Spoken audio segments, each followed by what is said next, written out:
जवानचे संचालक डीसी पाटील साहेब निकुणाचे आणि माझ्या समोर बसलेल्या सर्व लाडक्या बहिणी आणि भाऊ,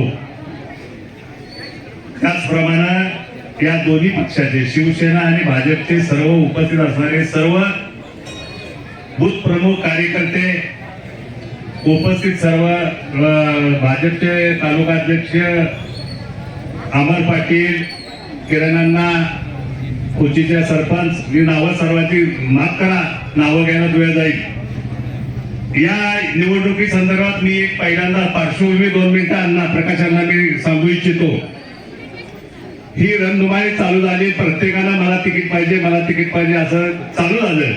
शेवटच्या क्षणाला असं झालं की कुंभोज गावातनं एक असा उठाव झाला, कारण बाबासाहेब अण्णांनी मला सगळं सांगितलं, पण हे होत असतानाच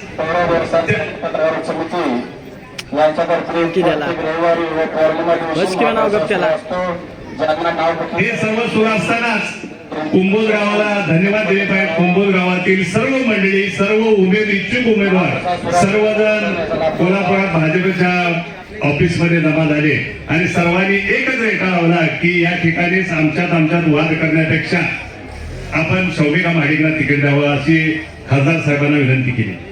त्यावेळेला या कुंभोज मतदारसंघातील सर्व कार्यकर्ते, सर्व भाजपचे शिवसेनेचे सर्व कार्यकर्ते हजर होते.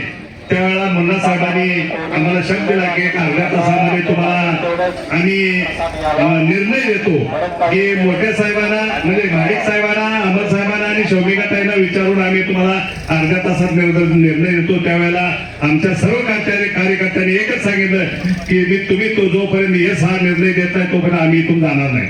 अर्ध्या तासाचा अवधी दिला. त्याच्यानंतर आम्ही थोडा वेळ थांबलो, त्यांनी चर्चा केली आणि आम्ही सर्वजण माणिक साहेबांच्याकडे कारखान्यावर गेलो. मित्र, सांगायला अभिमान वाटतोय, जवळजवळ 100 लोक होते. माणिक साहेबांच्याकडे आम्ही गेलो.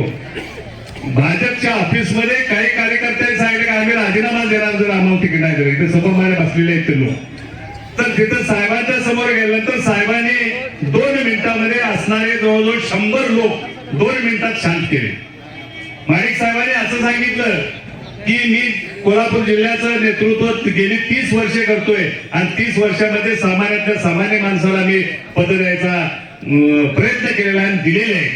आणि ह्या वेळेला सुद्धा माझ्या सुनबाईला तुम्ही उभा करा म्हणताय, पण त्यांनी एक वेळ जिल्हा परिषदेचं पद अध्यक्षपद बसवलेलं आहे. माझी इच्छा आहे की सामान्यातल्या सामान्य कार्यकर्त्याला या वेळेला इथं या कुंभोजमधनं तिकीट दिलं पाहिजे. आणि त्यावेळेला बरेच मंडळी होती, काही शो म्हणून आलेली, काही इच्छुक असणारी, पण त्यावेळेला भाडिक साहेबांनी डायरेक्ट बाबासाहेब कौल यांचं सन्मती वहिनींचं नाव घेतलं. आणि त्याचबरोबर कुंभोजचं काय आम्हाला पहिला माहित होतं ते शिवसेनेला खासदार दादांनी शीट दिलेलं आहे आणि आमच्या त्या अशोक माळेंचं नाव जाहीर केलं आणि तिथून मग पुढं हा प्रवास चालू झाला.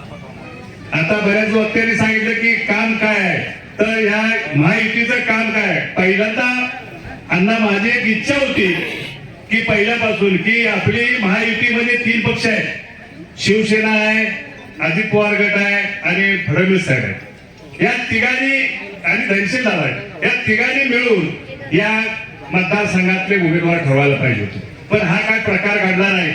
कुठले नवीन फॅशन आले, मैत्रीपूर्ण लढत.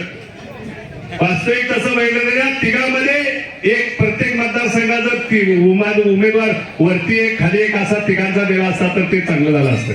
पण तसं घडलं नाही. जाईल तिथं बऱ्याच ठिकाणी मैत्रीपूर्ण लढते आहेत, पण काय हरकत नाही. आता हा आपल्या समोर जो समुदाय आहे हा जर पाहिला तर आता कोणाला काही भविष्य सांगायची काही गरज नाही. आपल्याला आपला विजय निश्चित आहे. आणि हे करत असताना आपल्याकडे माहितीसाठी आपल्याला सगळ्यांना माहिती असू दे की कुंभोज मध्ये 2 चिन्ह असणार आहेत आणि आमच्या लाटोडे मतदारसंघामध्ये एकच चिन्ह असणार आहे. खाली म्हणजे कुंभोज मध्ये शिवसेनेचं पंचायत समिती असेल आणि जिल्हा परिषदचं कमळ असेल.